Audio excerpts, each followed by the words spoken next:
And we're talking. Yeah. All right. Well, we are live, and this is the Podcast Editors Mastermind. Joining you today to talk about when should we change our DAWs? When should we consider changing the software we use to edit our podcasts? Before we get into that, I'm Brian Ensminger. You can find me at toptieraudio.com, and to my side is Daniel Abendroth, and you can find me at rothmedia.audio. Jennifer Longworth. Oh, Whoa. Oh no, are we all What in is different places? happening? yeah, I'm in the top left on my side. Okay, well, let's do alphabetical order then. I think we can do that. So I'm Brian Ensminger. You can find me at toptieraudio.com. I'm I'm Carrie. the top left on my side. Sorry. All right, well, welcome everybody to the insanity that we call the Podcast Editors Mastermind. We're going to take a second run at this introduction. If you're joining us live, this is an absolutely special experience. If you're listening to the replay, you're going to have no idea what we're talking about because Alejandro, whose name starts with an A, is going to take care of this. So we're going to go in alphabetical order. My name is Brian Ensminger. You can find me at toptieraudio.com. Laughing to whatever side she is Carrie Eric. You can find her at yayapodcasting.com. And next up is Daniel Abendroth, and you can find me at rothmedia.audio. what comes after D, Jennifer? What comes after D? I think Jennifer's, wow, this is just a And dumpster I'm fire. Jennifer It's like my Longworth. studio. There we go. But Go. what? I think there's a massive delay on her end. Wow, are we Try like it all again. laggy or something? I think it's just you.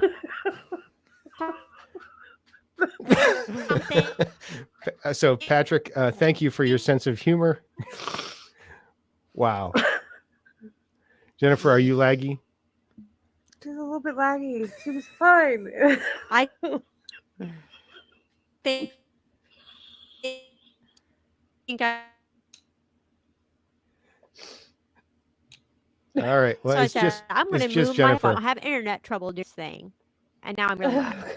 That must be what happened. So, yeah. If you joined us live, this is an extra special experience. We don't normally have this much fun this early into the show. And I don't think we can blame it all on the host, but we're going to go for it for today. So Okay. today we're going to talk about when we should consider changing our editing software. And this is actually something that Alejandro, our podcast editor, recommended to us. We don't know if he's thinking about getting something new, but we wanted to talk about this. I'm so- Carrie's lost. Wow. Welcome to the zoo. I'm so sorry, but every time I look up. All right. I'm gonna mute myself and turn my Oh, camera wow. off for a second. Okay. She freezes the best. The So, best way. I While feel we're like waiting, I'm in sync if- now. Am I in Nice. sync now? It seems like it. So if All you're right, joining us say while we one try when you and hear me say breathe, this. why don't you let us know what your first experience with live streaming was? Just pop it in the chat and we'll wait for a second. All right. Don't So think she's for, in sync. are you out of sync now?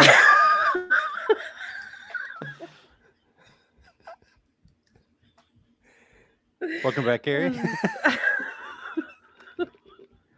Okay. I'm so sorry. Okay. I'm okay. Is All right. everybody like together now? So question for the fellow Yetis. Should we start this over and pretend like we didn't have all this happen, or should we just roll with it and let Alejandro try to stitch it together and earn his money? Let's let Alejandro earn his money. All right. That's more fun. Well, I mean, to be fair, this is kind of Alejandro's fault because he's the one that recommended that we talk about this. So talking about when we should consider changing our podcast editing software or the digital audio workstation. I thought maybe as we got started, we might share what we currently use to kind of level set everybody. So if you're joining us on the chat or if you're listening later and you want to have that conversation, just add that comment in the chat during the live stream or click the link in the show notes and send your comments because we would love to hear from you. I'll go ahead and start off. For editing, I primarily use Hindenburg. I've been using it for about 5 years now. And then I also occasionally use Reaper when I need a tool that's better at other stuff that Hindenburg isn't so great at. Who wants to go next? Oh, I'll go. Okay. I use Audition. Adobe Audition, and that's it. All right. And That's it. Jennifer?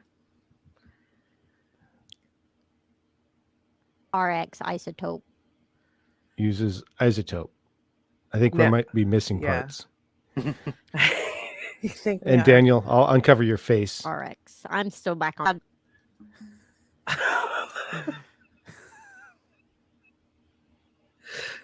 um, maybe if you turned your camera off, Jennifer. Jennifer uses Adobe Audition and Isotope RX, as I think we all do, to clean Yeah. things up. Yes. And Daniel? I use Reaper. And we did have a comment from Patrick, who's joining us live, that he uses Audition as well. So I guess the first thing I'm just thinking about is like, if we're going to talk about when we should change software, my first question is like, why would you even think about changing software? I have an opinion, but I'm wondering like, what is it that would make you go, hey, it might be time to take a look? Carrie, did you have something? I do, because, and this is kind of a very relevant topic for me, because I'm in a situation where I really do need to use Pro Tools for a specific client. Mm. In order to work with their sound designer, who I've worked with before, and just exported dialogue to him with Audition. But I know what that's like on the other side as a sound designer, and it's not necessarily fun to use those stems.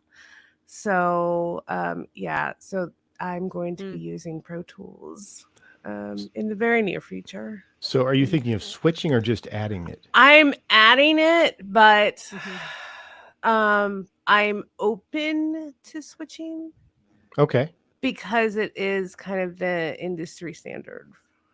And did you see that they finally re-released their free version under a different name?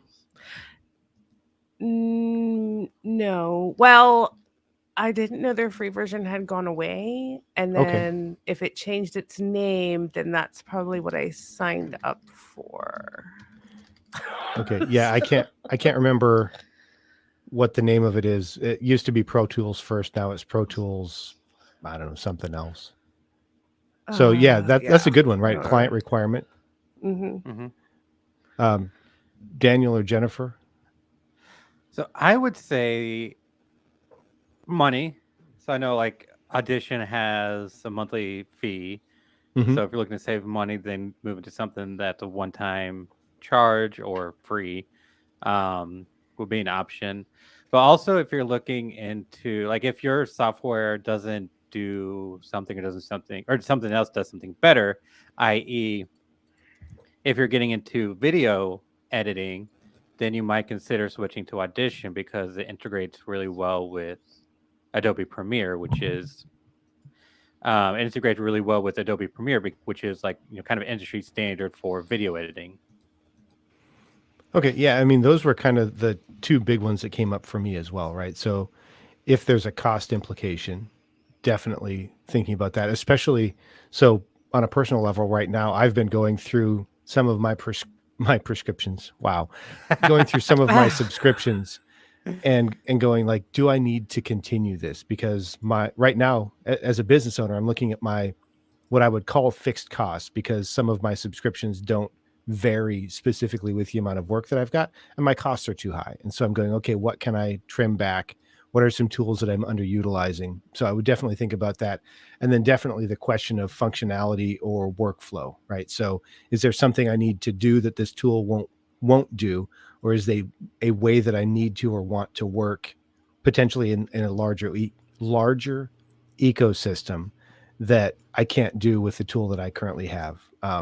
So a great example would be like, well, we'll save that. I've always got my eye on maybe 2 or 3 other tools that I might consider in case something were to happen where Hindenburg no longer is no longer a viable solution for me, so that I don't have to spend a lot of time going, okay, what's even out there?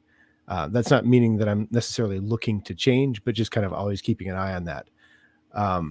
Jennifer, you're back. We're happy to have you. Thinking about changing, what would make you go, hey, it might be time to leave Audition? We might be super laggy again. Oh dear.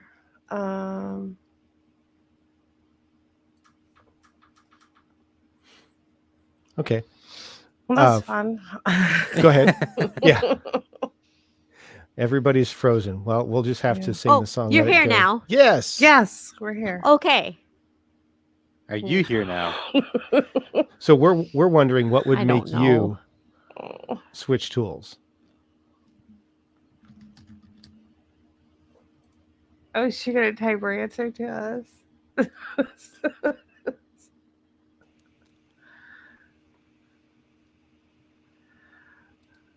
Oh.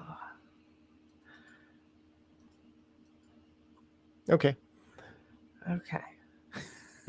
I'm kind of lost as to where to go next. So I'll take some thoughts from Daniel and Carrie while we kind of think this through, and I try to get my deer out of the headlights thing going on. Well, okay, so I do want to point out to everybody that Steph Fugio did for her Global Podcast Editors newsletter, and I think it started with her writing about what it was like. Like she kind of documented the experience pretty well of like changing DAWs. So she went back and forth.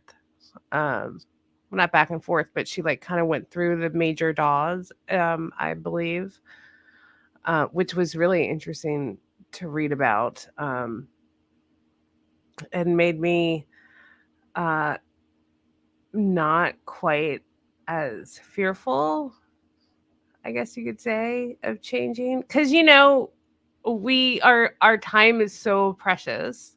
Mhm. That there's a cost associated with changing your software, right? And that because everything is just going to take you longer. So you can just imagine giving yourself a 50% pay cut for a little while. or more. Yeah, or more. Yeah. So like I mentioned, I use Hindenburg primarily and sometimes Reaper, and I am painfully slow in Reaper. Like I'm so used to the Hindenburg waveform that I really can't read the standard Reaper and everybody else besides Hindenburg version of the waveform. You The mean where keyboard they show you shortcuts, the whole yeah. waveform? So like in Hindenburg, I know exactly how I want to do a ripple delete, that kind of thing. In Reaper, I know how to do it, but every time I do it, I select the region, then I have to go, now what's the keyboard command? And then, oops, I forgot to select the actual ones that I wanted to clip, all of that stuff. So yeah, like there's a huge hit there. And it's not like I'm trying to become proficient in Reaper. So I get that, but yeah, it's pretty rough. You know what I wish that all these DAW makers would do? It is just make customizable shortcuts, right? Yeah. Because if every DAW had customizable shortcuts, you could transfer very easily, I think, in my opinion. I mean, I don't know all that much about other DAWs. I've flirted with them. Yeah. I would say you can, as long as they handle the functions the same, right? So Hindenburg handles ripple deletes differently than Reaper does. Reaper, you have a ripple selected, ripple only the selected. You have a ripple all, and then you have a don't bother to ripple at all, right? In Hindenburg, it's always just ripple whatever is selected. Okay. And so it makes it really easy for me to do that kind of stuff. Yeah, but as long as you have that one functionality that does it the way you want, it shouldn't really matter. It shouldn't, but I'm a terrible person. I have issues. Okay, well, I wanted to ripple delete in multiple kinds of ways, which is a feature that Audition doesn't have, I don't believe, unless somebody wants to correct me, which I have no doubt they will.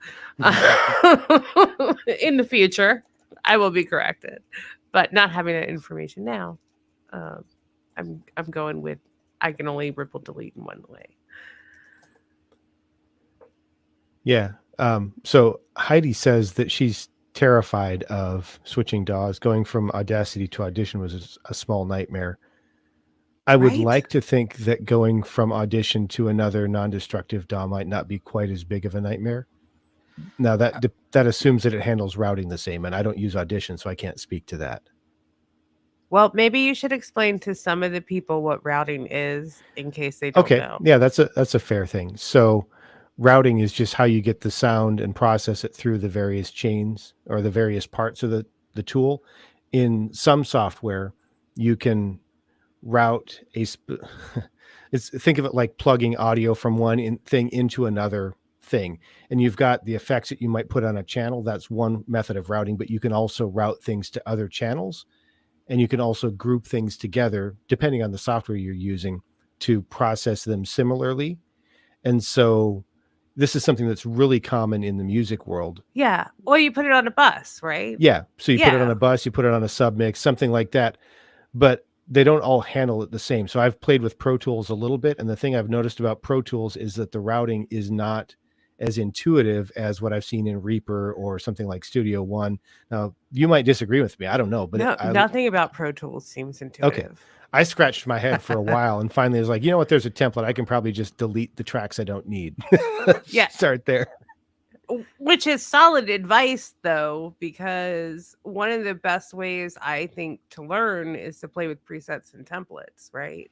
Mhm. Because somebody who knew what they were doing set those up. Yes and no. I mean, there's one DAW that I downloaded to try. I actually bought it because I thought it was worth giving it a real try. They had a podcast preset, and the compression on those channels was so heavy.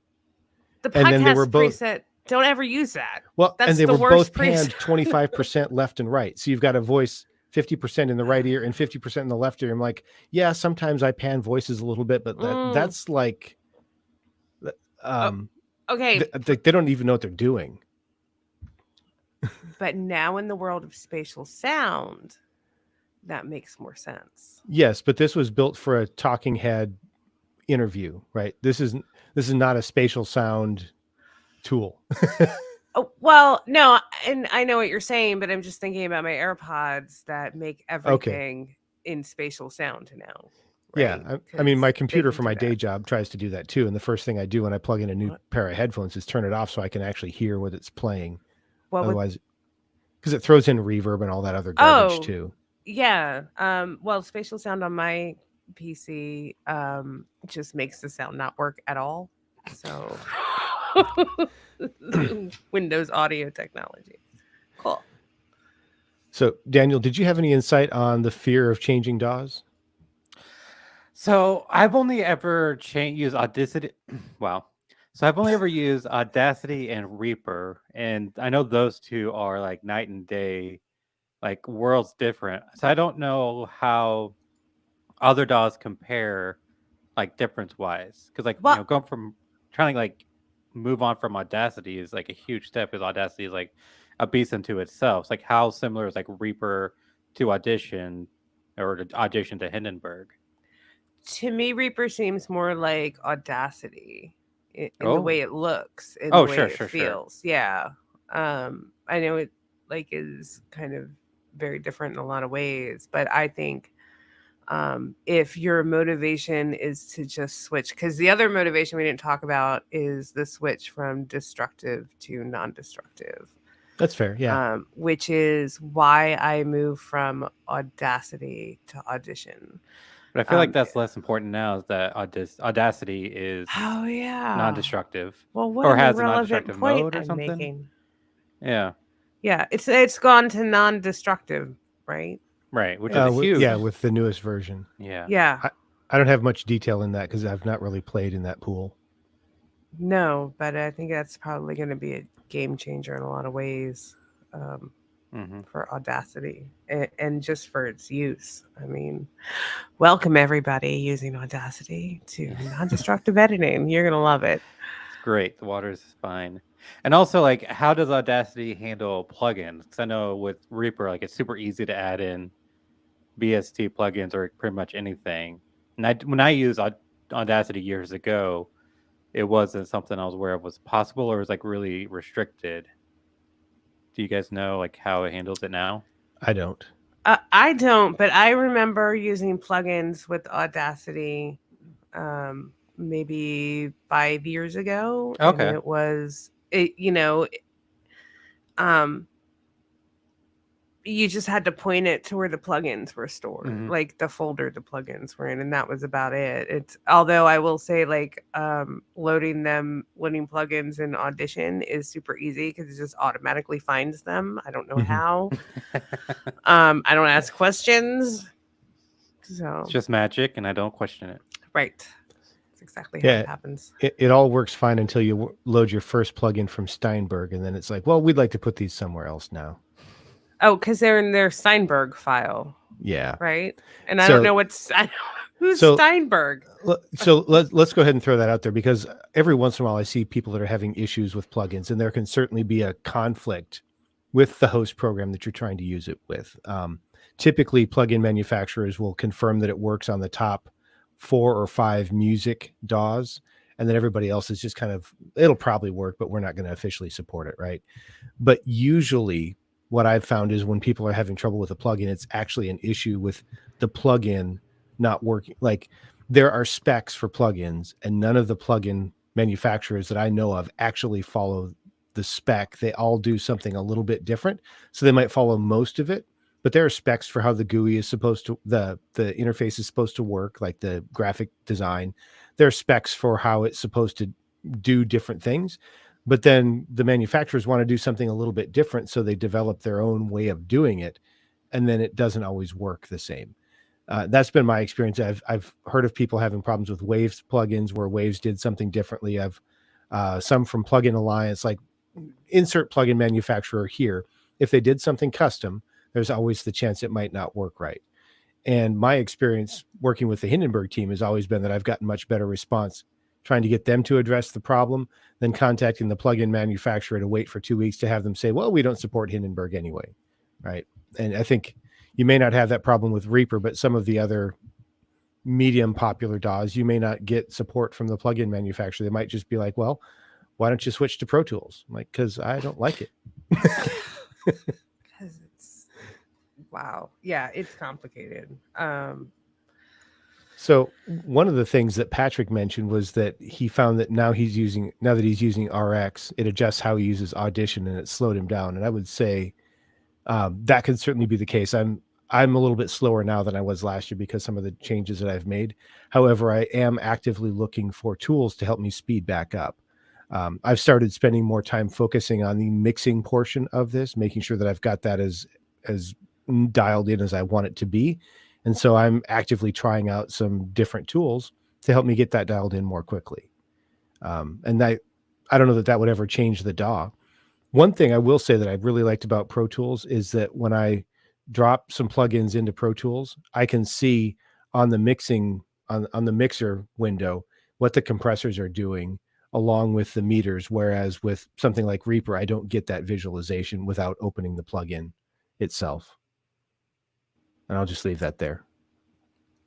So Is wait, that with third-party plugins or? Yeah. I was using, what was I using? It was an SSL plugin. Okay. Because I know, like, with a couple of, well, I mean, it's kind of off topic, but Reaper does have minimal function when it comes to some of their native plugins. Mm-hmm. Okay. Yeah, I didn't realize that. It's not very useful. That's good to know. So Miriam says that she's only tried Audacity, Hindenburg, and Audition, likes Audition the best. That's great. I think Carrie would probably agree with you. yeah, And I know Jennifer would. I didn't use. Yeah, Jennifer has been using it since Cool Edit Pro, guys. So she's like OG. But I did not always love Audition. When I just had it. I was paying for it. And so I just decided I was going to, Audacity just wasn't doing it for me anymore. And I just decided to switch, and I didn't love it. However, I have learned to love it, which makes me a little sad about Pro Tools, because I think when it comes to actually cutting dialogue, Audition is just awesome. Like, I can do all the things I Uh-oh. I think we Can you lost still Carrie see too. me? We can see you. Oh, your camera is angry. Where? Oh no. Where did I go? What? It's still on. All right. I don't know what happened. I gotta restart it. Ugh. Okay. Sorry. I'm gonna. So while Carrie is doing that, welcome to the October 31st version, I guess, a couple weeks Apparently. late. Yeah. One of the things I've been wondering is what would it take for you to change DAWs? So if some competitor to the tool that you currently use was to release a feature, what would they have to release for you to be willing to go, okay, I'm going to jump ship? It would have to be a good feature. Yeah. And it had to be a feature that I can't even contemplate. 'Cause like there's nothing like in my workflow that I'm like, oh, I really dread this part. Like the only thing really is like Reaper can take a little while to render audio, like the final audio. But other than that, like I don't see anything. Because like I know, and I mean there are a few features I'd really love to have, like to be able to publish from Reaper the way Hindenburg can. Mm-hmm. But like that's not enough for me to switch. So I think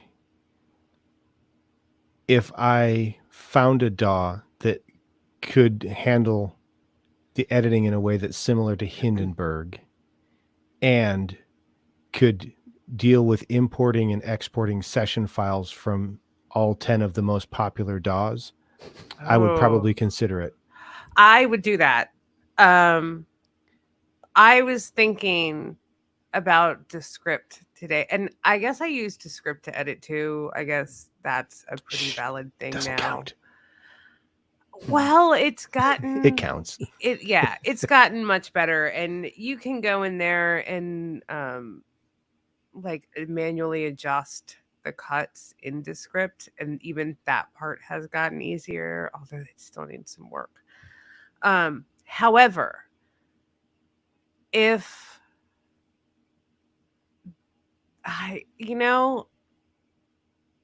when you said like a DAW would have to be able to import and export the 10 most popular DAW session files. Like that, yeah, I'm down. And I wish Descript, it can export a session file. Mhm. I wish it could import a session file and then turn it back, like reverse engineer itself and turn it back so that it's not stems. Right. And that my cuts are there and somebody else can export it now in a different session file. And that's really my big way of avoiding changing DAWs, to tell you the truth. Because if I could have this cross DAW relationship with anybody, life would be easier for everybody who's doing this work. Yeah. I mean, that's totally my perspective because in my view, Hindenburg really excels as an editing program and it's okay as a mixing program. It can bring in session files from Audition and Pro Tools and one other that I can't think of right now. And it can export an Audition AAF, but not an Audition. It can export a Pro Tools AAF, but not the actual Pro Tools extension. And it can export an AES 31, but nobody actually uses that because that was designed by the Audio Engineering Society, not a proprietary company. So nobody actually uses the one that was put out. But I would keep Hindenburg as the centerpiece and switch immediately to mixing and mastering in Reaper or Studio One or something like that that's really built for that part of it in a heartbeat. Because Hindenburg is so good at the editing part and it's okay at the mixing and mastering. But if I could, Hindenburg doesn't do submixes, right? So I can't route a submix for the dialogue or for the interview or whatever and keep the music separate from that. So when you talk about the master bus, everything gets compressed together, right? I don't have a way around that. Yeah, and that's a total deal. And as a matter of fact, that is probably the main reason that I didn't switch to Hindenburg Mhm. because I couldn't do the mix. And I think, doesn't it have like a limited amount of like strips? Yeah, Pro has 6 plugins per channel. Okay, yeah, that's not enough for me. Yeah, I mean, I find that I very seldom need more than that. However, I'm also not doing any special effects like reverbs and delays and Right. like any of that.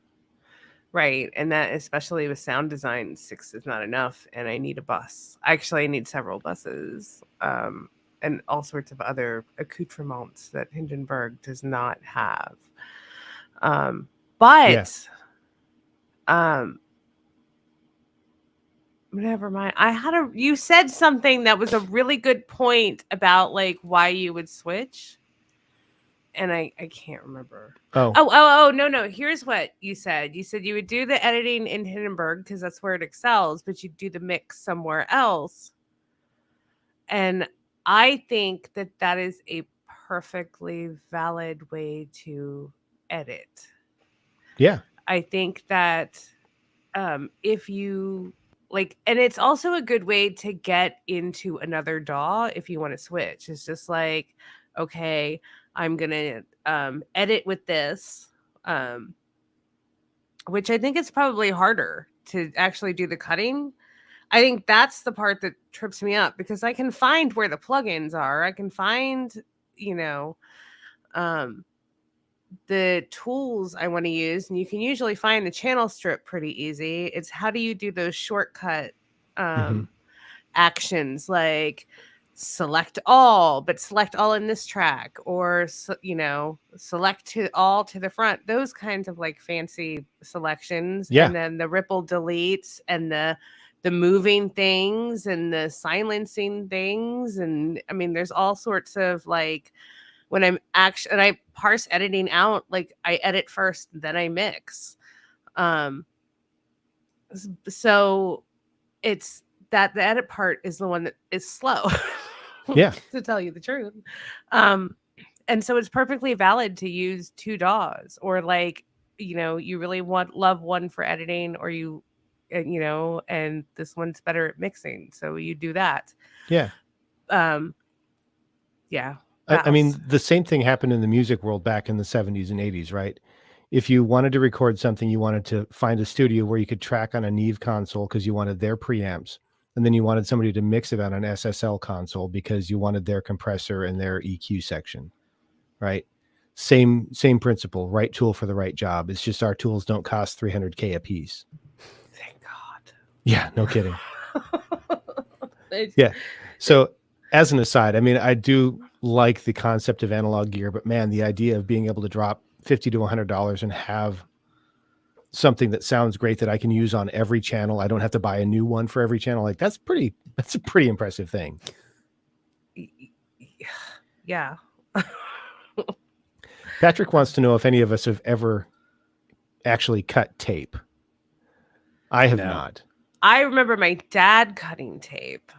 So I may have like physically helped him when I was a little girl, but that's... I need to rephrase my answer. I've never cut tape professionally, but I have recorded track to track and tried to splice things together, but it was the 80s and it was a very scary time. So it was just me on a 2-track cassette tape going, I think these songs should go together. Yeah, we're back. My dad did that too. The cassette tapes. He arranged music for a hobby. So, whatever. But no, not actual tape. Like so not professionally. Daniel, did you have anything that was going to make you move? Like any feature that you're just like, oh. No, I think about it now and hearing what Stephanie did by learning a bunch of DAWs and kind of like comparing them.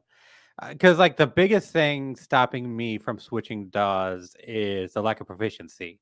Is like I know how to use Reaper, I know how to do everything I want to do with Reaper, and I'm not willing to like move to another DAW and struggle and be slower and spend all that time until I learn it enough to get as fast as I am in Reaper. Just find out I don't like it as much, but there could be some validity to that. Because like if there is, like you're saying, like Hindenburg excels at editing, like maybe there is something like I'll actually be much more comfortable because like my biggest issue with Reaper is how it looks. It's a piece of software designed by developers without like a UX designer in the bunch. Like you can clearly tell like it's That's an these are accurate description. engineers, not graphical people. Mhm. And so and I like having a good looking interface. And so like maybe Hindenburg will kind of like check all the boxes I want and I'll be happier with it, but it's that struggle to learn how to use it. So maybe there's some validity into like into learning a bunch of DAWs and kind of seeing where you like it better or what you like best. Yeah. So if you were to switch DAWs with what's currently in the marketplace, what would be your choice 1, 2, or 3? Hindenburg would probably be number one. Like if I was starting fresh now, I'd probably go with Hindenburg because the biggest reason I went to Reaper was the price. Like it was a Mhm. huge free trial, like unlimited, unrestricted free trial, which was amazing. And it was only $60 for a license. But like Hindenburg is pretty affordable. So I'd probably do Hindenburg first and then Audition just because it's so popular. And if so many people like it, then there must be something good about it. The hiccup there would be the monthly fee that I'm not a huge fan of. Yeah. I don't know what number 3 would be. How about you, Carrie? So I would like to defeat Pro Tools. That would be my number one. And by the way, I feel like Pro Tools was designed by a UX designer out of their first year of college. So a step up from Reaper, but yeah, it could use some love. And second would be Hindenburg. I don't hate it. I just, Yeah. I love the clip. The clipboards. the Yeah. clipboards. That I think every DAW should have that. And then third would be Reaper because I like appreciate all the stuff I see Daniel do with it. Mhm. It just seems a little like complicated and like more to learn than the average DAW. Yeah. But then again, other DAWs have actions and stuff. We just don't ever use them or talk about them or anything. Reaper like can that. do anything you can imagine it could do as long as you're willing to dig through the weeds to figure out how to do it. Like the learning curve on Reaper is a brick wall with no handles.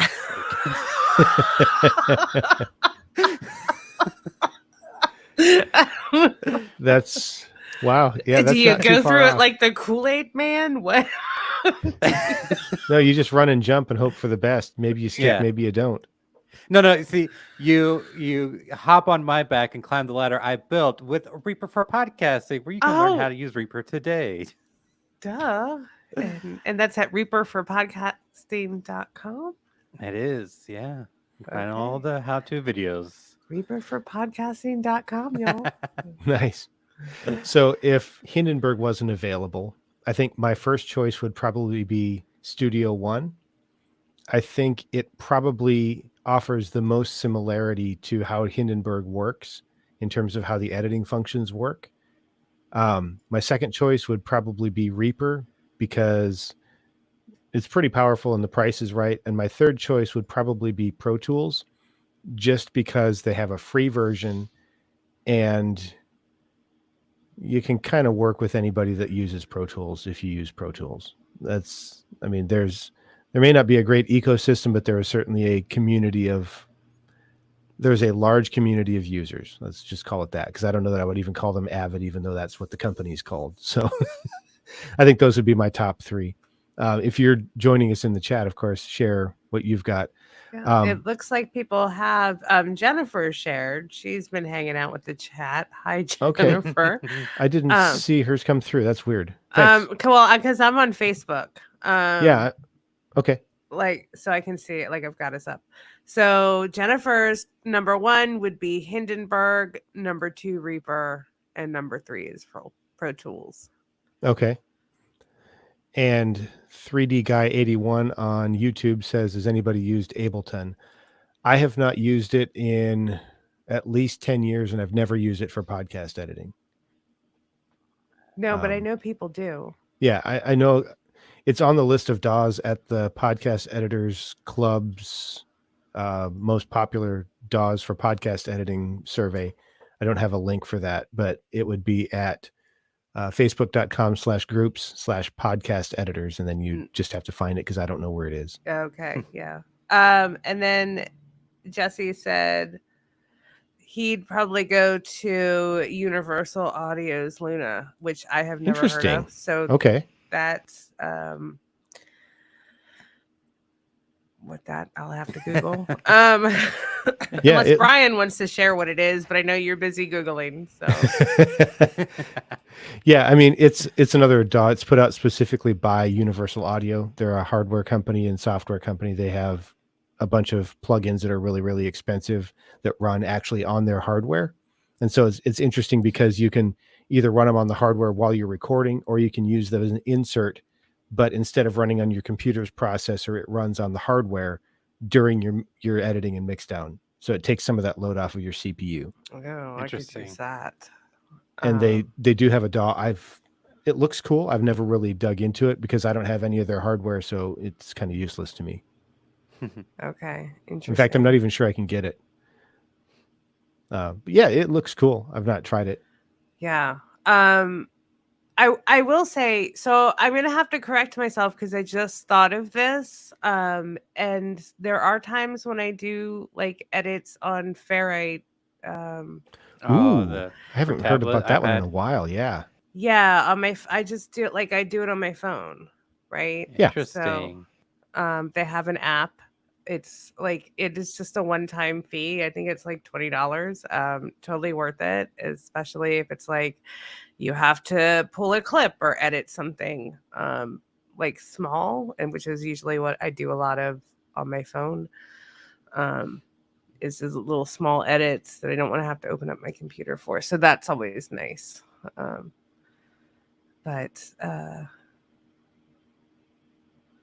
then and I was going to say, or add that Heidi would use Hindenburg and Reaper. And she says the price of Reaper is the best. Yeah. I mean, very nice. And then did somebody say they were nervous about switching DAWs? Yeah, that was, shoot, who was that? Sorry. It was Heidi, I think. Okay. Heidi Stabbert. It's just there's a lot. Wait, Audition is the spawn of Satan.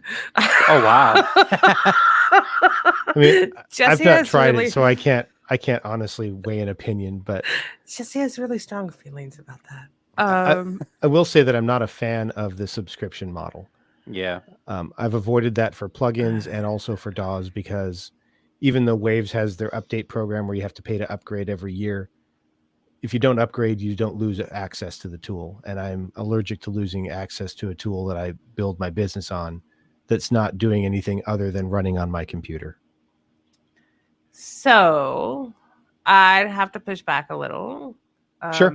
That's your job. Because I'm not, I don't just use Audition, right? So that that's different. Gets me a suite of programs. Not all of which, but many of which. Uh-oh. This must be what happens when you say good things about Audition. Yeah, it's it's Audition. It's the now and then Photoshop and like all the things, right? And if I need to edit a video, I've got Premiere, and I've got the light version of Premiere, which is Premiere Rush. So to me, that $30 is totally worth it. I mean, I'm not going to disagree with you. I've just avoided it. I know. I understand because we're subscribed to death, and it's one more thing. But Yeah, I mean, my number one business expense currently is subscriptions, like software and stuff. Even though I'm trying to trim those down, right? right, yeah. No, it's totally it adds up, right? Actually, my biggest expense is Alejandro. So. You know But what? it's This worth year, it. my contractors may be up there about with the same level as software. Now, I will say that I also include in that paid upgrade, so maybe that's not quite fair. Because I do plan on also upgrading stuff, even if I don't subscribe. The one sort of psychological problem that I have is I would expect that plugin designers who are getting a recurring monthly bill would be more inclined to bring more enhancements more quickly because people are paying every month. However, it seems like a lot of times it's actually the ones that have to generate value by releasing something new or releasing a paid improvement that actually seem to be driving the train forward on that. And like one of the big things I would point to is how slow some of the subscription companies were to roll out support to Apple's new M1 chip a couple of years ago, whereas the ones where you had to pay to upgrade were like, oh, well, we can support that now. We've had the documentation for 6 months. We're good to go. Then the ones where you've got all the subscriptions where everybody's literally on the same version, like there's not 3 versions running around that they have to try and make sure they work. Like, yeah, we'll get to it. Maybe we're a big company, so it's going to take a minute. Like, I don't know. That kind of rubbed me Big the wrong way. ships do turn slowly. So. They do, but also I've never heard of somebody. Well, I've seldom heard of Audition rolling out an update and somebody not saying, "Well, this is all broken now." Like, Yeah, that happens very rarely. whereas like Hindenburg routinely rolls out little patches here and there, and occasionally there's an issue, but usually, like you don't even notice other than that you had to download it. I guess Adobe products are for thrill seekers. You heard it here first. I'm just afraid of action. So I feel like we've probably beaten Audition to death until Carrie had to defend it. So And apologies another to our thing. Audition friends. We still love you.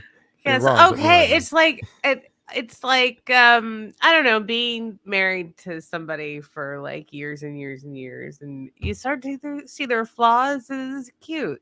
You know, I don't know. Yeah, it's endearing. It's, The bugs yeah, are that's the it. bugs are charming. So I think we've covered a lot of the things we need to consider when changing DAWs. We talked about the cost of changing, some of the options, what might make us consider it, like why we like the ones that we have. Is there anything we didn't talk about?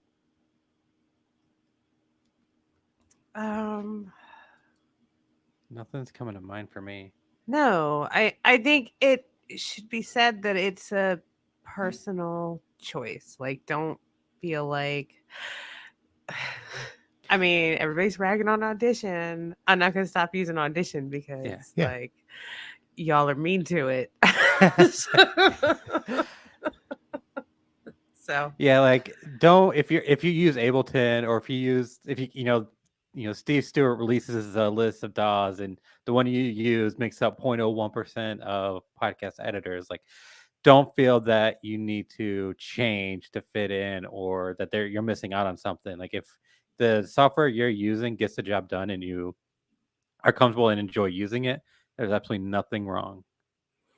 Yeah. And I would say, as a slight counterpoint to that, however, if you are looking for collaboration opportunities where you want to be involved with somebody's team, you might want to consider some that are in the top 5, which unfortunately is probably not Hindenburg, even though it's the superior DAW.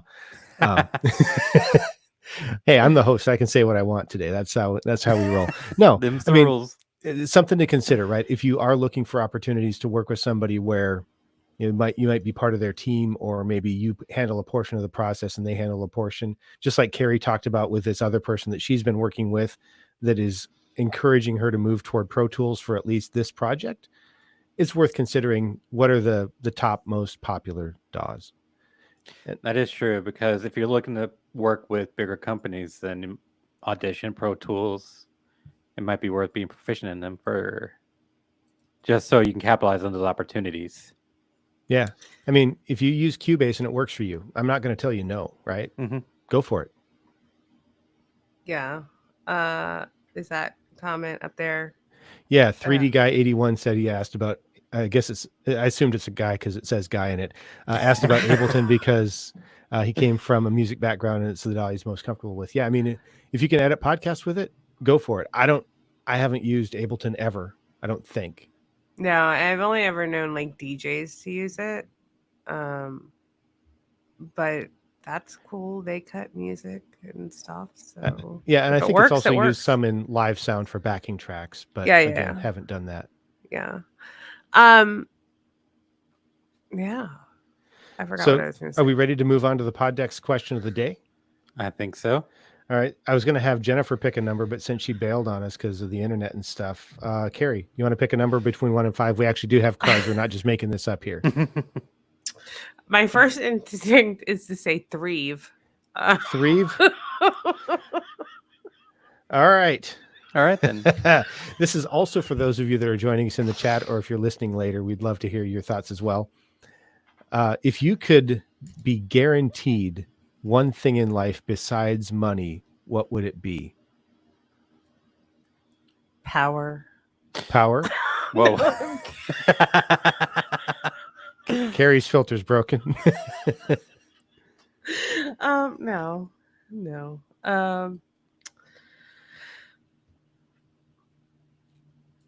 Like could just be like chocolate, or coffee.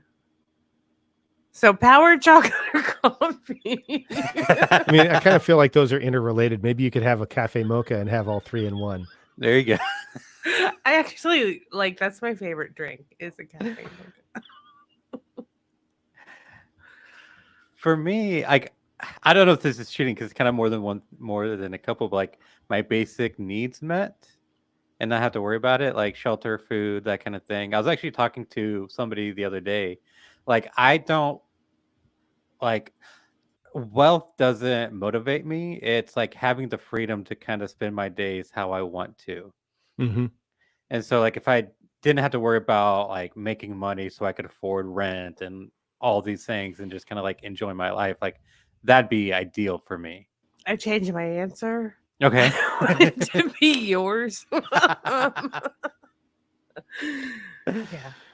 Yeah. So I don't know. Mine seems less dependent or less of a guarantee for me, but being able to look back and say that I've lived a life that was worth living, right? That I accomplished what was to be accomplished, that I did what was supposed to be done, and I did it in a way that I'm proud of and that is leaving a positive mark in the world. Oh. Well, all right then, Mr. Yeah, Philosopher. Well, they asked. It's not my fault. I love it. No, because I think It's a good about that all the time and kind of the legacy that that I'm leaving for like not just my son, but like other people. Like I like to think that I had some sort of impact out in the world. So like yeah. when I think about my funeral, I used to think about like try and do that exercise about like, what do you want people to say when they're at your funeral? Like to give you that perspective. And I think I'm less concerned that anybody goes, he was a great guy and like I'm more concerned with what do they say about the other people that are there? Like forget whether or not they knew it was my impact. Are they better people because I was there? Because that's what I'm looking for. Right. But I also want people to say she had a GIF for every occasion. I mean, that's kind of a giffin. All right, we've gone off into bad pun land. Is there anything else we need to do before we go wrap this thing up? I think that's no. Well, and don't put this in the episode that airs, Alejandro, but y'all here should know that we are going to come back next week, which is unusual. But it's the holidays coming up, so the holidays require a different kind of schedule. So 2 months of that, yay. We will be here, same bat time, 9:05 p.m. next Thursday to discuss, something exciting that's going to have happened. by the Are we time not you're able to here. spill the beans on what I that don't is? know. Nobody I mean- gave me parameters. I need supervision. I think it was your idea. What are you talking about? It was Nobody my gave you idea. I think parameters. it's Oh, was it public yours? knowledge. At least it was in a newsletter. Okay. Well, there you go. I don't know because I didn't get to read the newsletter yet. All right. Well, come back next week when somebody other than me will be hosting, and it'll probably work a whole lot better than this. And with that, I guess it's time to wrap up. For those of you that joined us, thank you. We appreciate you hearing from you. If somebody was wanting to consider being a guest on the show, or maybe had a question for us, Daniel, what would they do? Just simply go to podcasteditorsmastermind.com/be a guest, fill out the form, and we'll get a notification and be in touch. And this is great if you are an expert and you want to share your knowledge, or if you have a question and you're looking to get help from fellow podcast editors. We would love to hear from you. And with that, I guess let's say our goodbyes. I'm Brian Etzminger. You can find me at toptieraudio.com. And the next letter in the alphabet is C. So Carrie is... Sorry, Alejandro. This is gonna be a nightmare. Poor guy. I'm Carrie Caulfield Eric. You can find me at yayapodcasting.com or at Carrie Eric on Instagram. And I'm Daniel Abendroth, and you can find me at rothmedia.audio. And able to join us intermittently this evening was Jennifer Longworth of Bourbon Barrel Podcasting. We hope to have some things ironed out because we'd really like her to make it the whole episode. It's great to have her back. Thanks for hanging out in the chat, Yeah. Jennifer. And for those of you that joined us live or listen later, thanks so much. We appreciate you being here.